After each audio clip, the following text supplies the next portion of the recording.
Today, I am here with our 4th grade teacher and we're going to be talking about some of my research. So I'll let her introduce herself. Hi, I am Amanda McWilliams and I teach grade 4 at our school here in Kyoto, Japan. So yeah, primarily I teach English and I teach a little bit of maths as well as our units of inquiry. And our school is a PYP and IB International Baccalaureate primary years program school. So our learning is really focused on transdisciplinary learning and it's very student inquiry based. So basically what I have been doing, I'm taking some master's courses, and in one of my courses all about world music, we were supposed to go out and do a little bit of field work. Obviously, it's been a little bit difficult because of Corona, but what I ended up finding was someone who played the Koto. And I'm really interested in bringing in more traditional Japanese music into my classroom because I teach very traditional, what we call orff music for elementary music. But because we live in Japan, and I think it will be really important for the students to learn about their own traditional music. And it's not something that they get a lot. So I really wanted to increase my knowledge about it so that I could bring it into the classroom. Okay. So basically for my research, I went to Kyoto and took a lesson and did an interview with a woman called Aya Ito. And so Ito sensei, she is a private music teacher and she's also a musician of lots of different Japanese traditional instruments. And the Koto is her main instrument. So I took this lesson and did this interview. It was fascinating. There are so many things that I learned about the Koto, but then I started to think, well, how can I integrate this into our school? So, as a 4th grade teacher, you know, our unit 5 is all about materials. And like we talked about earlier this year in our previous PYP meeting, we talked about how this unit, it's a really great time to focus on the instruments and their different families. That's right. Because we're talking about, you know, materials and how they react differently, and it goes really well into how do different instruments and the materials they're made out of make sound. And so we're, you know, a couple of weeks into that unit, but I was trying to think of ways that I could bring in these traditional Japanese instruments into that discussion. And so I had an idea for our summative assessment. So we're mainly focusing on the instruments of the orchestra when we're talking about the different families. So we're talking about, you know, violins and violas for strings, and we're talking about trumpets and French horns for brass, and, you know, flutes and clarinet for woodwinds, and, you know, marimba, xylophones, and bass drum, things like that for percussion. But, yeah. Definitely doing that. Yeah, we are. But for the Japanese traditional instruments, there are almost all of the families in the traditional instruments. So for strings, they have things like koto and shamisen. And then for woodwinds, you know, they have the shakuhachi, which is a Japanese flute, right? And then they have some really interesting drums, like the taiko drums, and the only one that they don't have is brass. But there's actually, in Buddhism, I don't know if you know, but there is this like conch shell that they play. So there's a mouthpiece on it, sort of like a brass instrument, and you blow into the conch shell and you play it before ceremonies.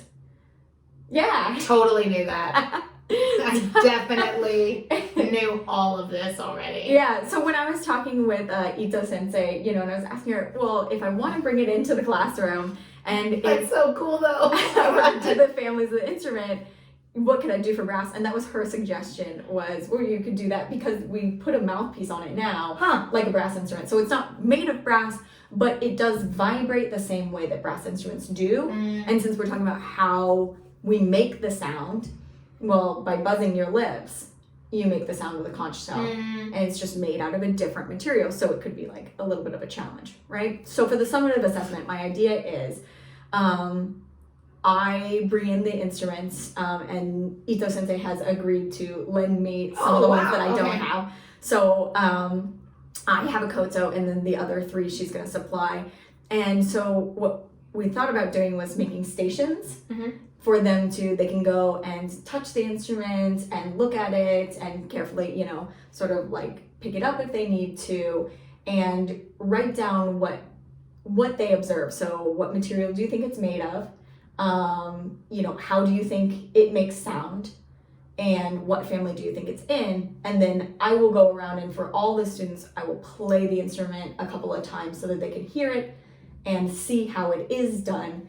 And then they can write a couple more ideas. Okay. And so they have to sort of figure out, okay, what family would this be in? What's my guess for what family this would be in? So that's the summative assessment I thought That's really interesting. So can I come? Yeah, absolutely. You can always come. So I was thinking about that, and I came up with this idea with Ito Sensei, and I thought, wow, that's a great idea. But I was also thinking how enriching it was for me to have an interview with her. Because I went into it and I had some questions, but then as we were interviewing, I just learned so many things that I didn't expect to learn, and things that I wouldn't have thought to ask about. Like, for example, did you know that Probably not. So the koto came from China, and didn't know that. And when it first came, the kind of koto that we had, it was a 13-string koto, and the way that it was made, it could only be played by someone who's blind. So it was made purely for blind people. Naturally. Yeah, and so was the notation, so kind of like a Braille situation, right? And it was only to be played by male blind Buddhist monks. Shocking. So surprisingly, I totally knew this. Actually. So I didn't know that. That's actually really interesting. Yeah, and so I asked her, well, you're a woman. Yeah. You are now playing the koto, so what are you doing? How did this come about? And she said, well, it sort of just morphed into this thing where more people wanted to play it. And so somebody, took the koto as it was and modified it so that people who were seeing could also play it. And that kind of morphed into, men were playing it who were seeing, and then women were able to play it. Crazy. And so then once people who could see could play it, the blind version kind of went out of fashion. So poor blind monks aren't able to play it anymore, but just one less thing for them. But I did think of it because my sort of like thought of, I've seen a lot of geisha and like that sort of thing. I was just gonna say, like I see them playing shamisen, but I also see them playing koto. Yeah, and that's like part of that culture. Well, how did that come about? Well, it just sort of naturally happened once. Everyone could play it. It became this thing where, that is a traditional Japanese instrument, so it should be a part of this, traditional Japanese culture where we're trying to, the geisha really try to preserve some of that traditional culture. So that's kind of how that came about.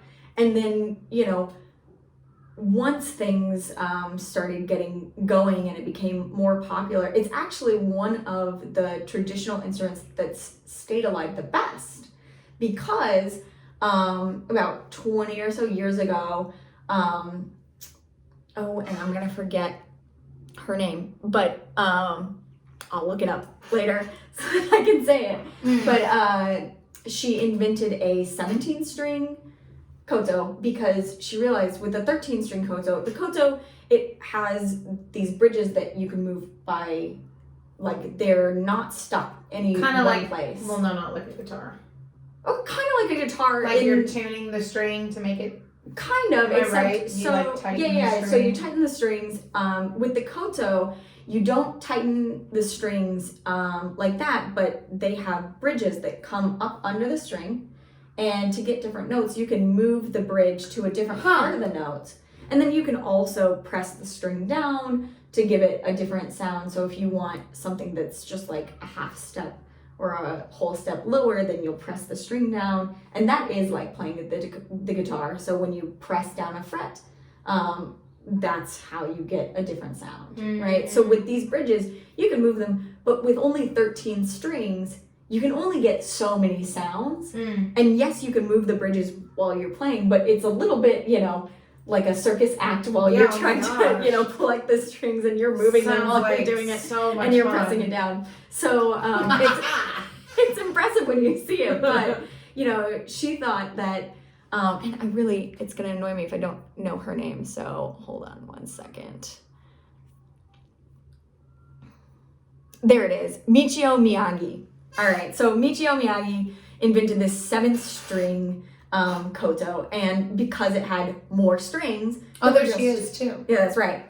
There was just like more things you could do with it. And so people started to think, oh, well, if you can do 17 strings, why not do 21 strings and 25? And, and let's make a bass koto and, all these things. So now, things like with the shamisen still has 3 strings and it's still played the same way and, all those things. But because the koto has sort of morphed and evolved, even though it's still a traditional Japanese instrument, it has more potential to enter into things like Japanese pop music. Yeah. And it's a bit hard to carry around, but it is, just a little. You can get a lot of different sounds, and it does have this really quintessentially Japanese sound. So, I see a lot of modern musicians using modified versions of the koto in their music.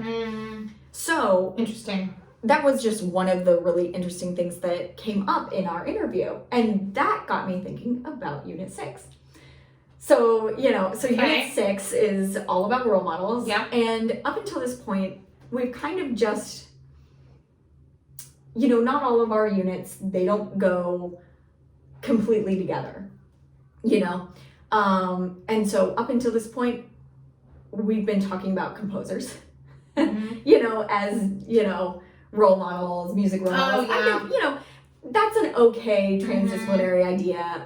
But having this interview with her, I really wanted to keep going with this, Japanese heritage and thinking about musicians and role models that are maybe a little closer to home for them, right? So I want them to do, their own project on any musical role models they have in their life. A lot of them have private lessons.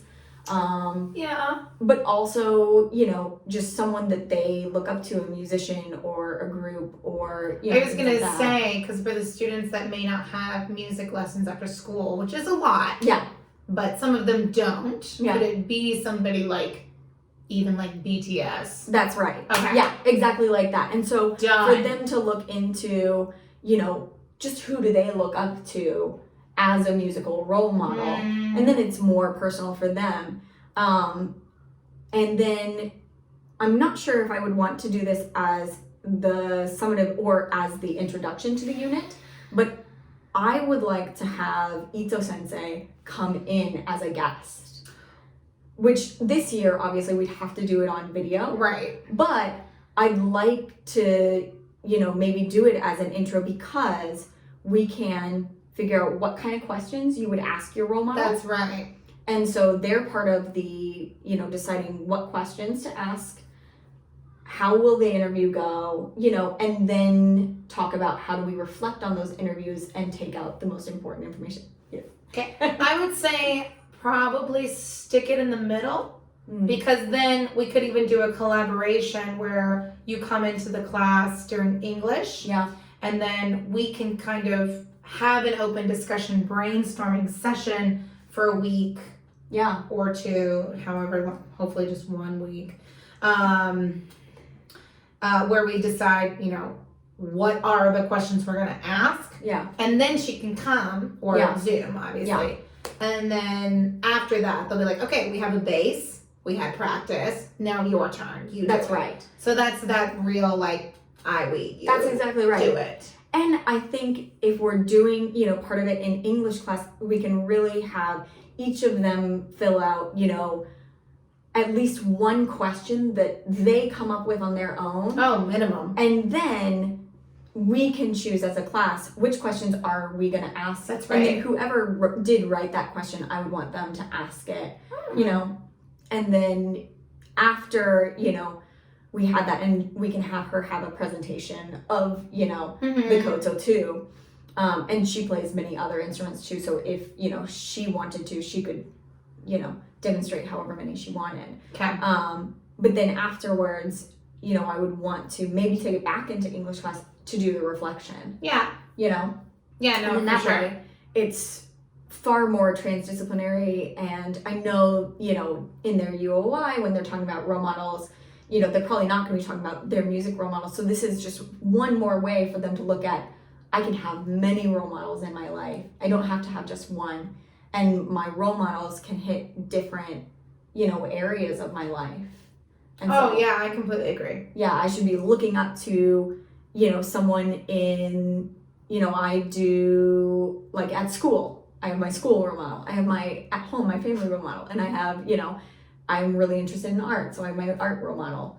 And that, you can have many role models, and how enriching that can be, and how enriching it can be to ask them questions. Yeah. And not to be afraid to really go out there and say, what makes you so successful? You're my role model because you're successful, usually, Hopefully. But no guarantees. But how did you get there? Yeah. And so someone who is local, someone who's doing something in that really her whole purpose in why she teaches traditional Japanese music instruments and lessons. She also does like cultural lessons. So we did like a Japanese tea ceremony, and like, so she does all these different experiences. Oh my gosh, that sounds so cool. And mostly she's doing it for foreigners, but I asked her, well, how has this been during Corona? Because we can't have anyone coming over, there's a travel ban. What's this been like for your business? And what she said was, it's actually been really interesting because, a lot of people, they don't want to travel far outside of their home. They can't go to other countries. So they're getting more interested in their own culture. Yeah. And so she's had more Japanese, people coming to take lessons than ever before. And that she really finds that they're not only, more interested, but they're way more likely to come back, because tourists, they come in for one day and they're coming in for the cultural experience, and, she dresses them up in the yukatas and like just the whole thing. It's wonderful. But we're gonna need to stop. But I gotta go. I gotta go do this thing. But with the Japanese who have come in to take lessons, they come back and they keep wanting to learn, and they become regular students. Yeah. So it's been a really different experience this year from other years where she's been teaching. So I thought that was really interesting. But yeah, so that's my idea for Unified Unisex. Okay. And I think, if we going forward can, collaborate really closely on that, then I think this could really turn into like some of my favorite units. Huge, yeah. And I think we just gotta get the other grades involved. I think when the kids are involved in things like the interview, I mean, I won't forget, some of the things I learned with her, because it was me who went out and did it. If they're really involved in the process, it's so much better than me just being up at the front and lecturing and saying, like, this is the Koto. Like, they won't care, like that's an old instrument. But if they can feel it, if they can touch it, if they can hear it, if they can see someone who's not dissimilar to them playing it and who's chosen that as their career, then they can see themselves in that career, True. So that's a good point. Yeah, no, I really like your ideas. I think that's definitely something we could do. Cool. So we just need to talk to the J side and then kind of go from there. But yeah, no, I think that sounds great. Right? Yeah. All right. Well, Corona high five. All right. Well, thank you for coming Thanks in. so much for and, having me. We'll see you later.